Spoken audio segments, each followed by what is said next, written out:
Selamat datang di media belajar IPS kelas 7 dalam kurikulum Merdeka Belajar yang diasuh oleh Bapak Dr. Andes Sumarno.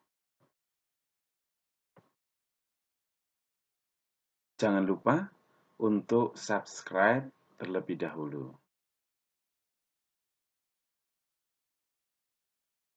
Baik anak-anakku sekalian, materi kita pada hari ini yaitu tema 3, potensi ekonomi lingkungan dengan subpokok bahasan diferensiasi dan stratifikasi sosial. Apa itu diferensiasi sosial? Surjono Sukanto menjelaskan bahwa diferensiasi sosial merupakan variasi pekerjaan dan kekuasaan kelompok dalam masyarakat yang dikaitkan dengan interaksi atau akibat umum dari proses interaksi sosial yang ada. Diferensiasi sosial didasarkan pada keberagaman gender, agama, ras, serta etnis. Diferensi sosial atas etnis atau suku bangsa, misalnya perbedaan antara ras dan etnis, yaitu ras yang dibedakan dalam penampilan fisiknya, sedangkan etnis dibedakan dalam karakteristik budayanya. Diferensiasi sosial atas agama. Diferensiasi sosial atas agama berarti semua agama berada pada tingkatan yang sama. Diferensiasi sosial berdasarkan gender.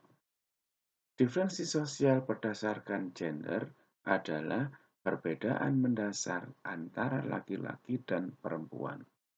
Perbedaan tersebut mencakup perbedaan secara jenis kelamin dan perbedaan peran yang dibentuk secara sosial dan budaya oleh masyarakat. Stratifikasi sosial. Istilah stratifikasi sosial menggambarkan sistem kedudukan sosial dalam masyarakat. Stratifikasi sosial terbentuk karena adanya ketidaksetaraan yang terstruktur antar kelompok dalam masyarakat dalam hal akses materi atau sumber daya tertentu.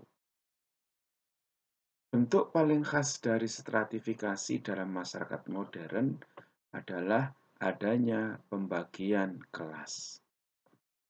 Stratifikasi sosial mengacu pada kategori masyarakat ke dalam peringkat tingkatan sosial ekonomi berdasarkan faktor-faktor seperti kekayaan, pendapatan, ras, pendidikan, dan kekuasaan.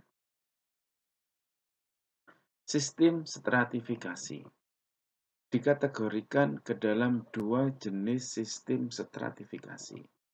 Yang pertama, sistem tertutup mengakomodasi sedikit perubahan dalam posisi sosial.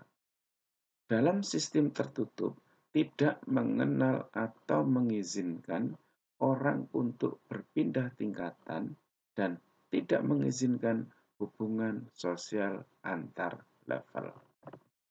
Sedangkan sistem kedua disebut dengan sistem terbuka. Sistem ini didasarkan pada pencapaian, juga memungkinkan perpindahan tingkat dan interaksi antar lapisan dan kelas. Sistem stratifikasi dibagi ke dalam satu sistem kasta, yang merupakan sistem stratifikasi yang tertutup, di mana status sosial yang dimiliki tidak dapat diubah sama sekali, atau hanya dapat merubahnya sedikit.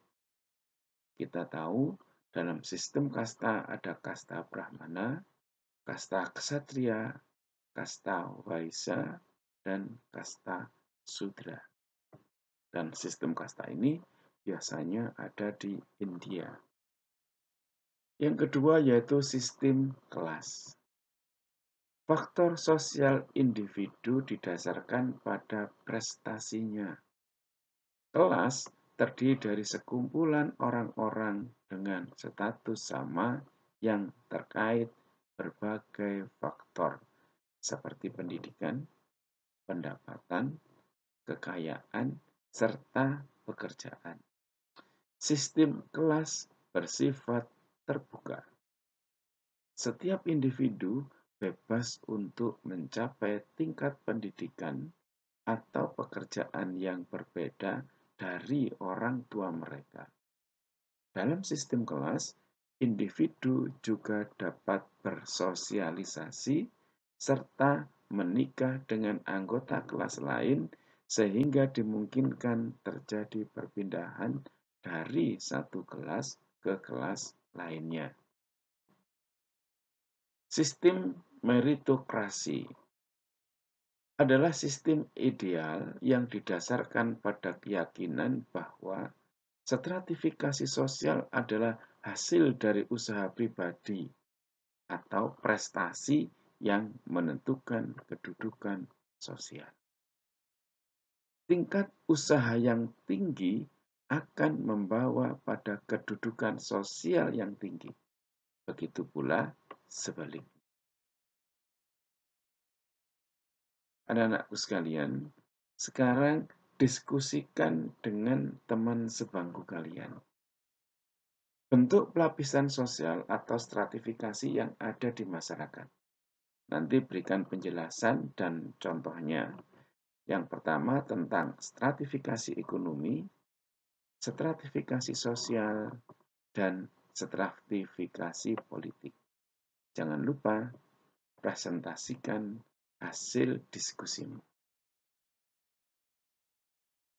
Setelah kalian melakukan kegiatan diskusi, kalian kerjakan aktivitas individu. Bagaimana individu dapat melakukan perpindahan kelas sosial dalam sistem kelas.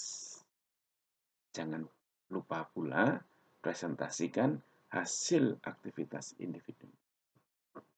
Anak-anakku sekalian, pada akhir dari tema 3 ini, kita akan melakukan refleksi. Kita harus mampu mengatur kebutuhan dan keinginan kita agar ketersediaan alam akan terus ada untuk generasi selanjutnya. Memanfaatkan sumber daya alam dengan bijak dan bertanggung jawab dalam memenuhi kebutuhan sehari-hari merupakan bukti syukur kita terhadap Tuhan yang Maha Esa. Anak-anakku sekalian, bagaimana dengan kalian? Apakah kalian sudah memanfaatkan sumber daya alam dengan baik? Apakah kalian tidak membuang-buang air meskipun jumlahnya tidak terbatas? Dan apakah kalian dapat memanfaatkan uang jajan dengan baik dan penuh rasa syukur? Semoga pembelajaran dalam tema 3 ini membekas dalam hati kalian dan menjadikan kalian sebagai generasi muda yang bermanfaat. Dia yang belajar tapi tak berpikir tersesat.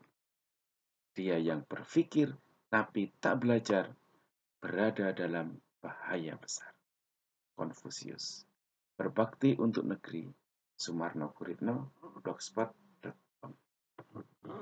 Akhirul kalam. Wassalamualaikum warahmatullahi wabarakatuh.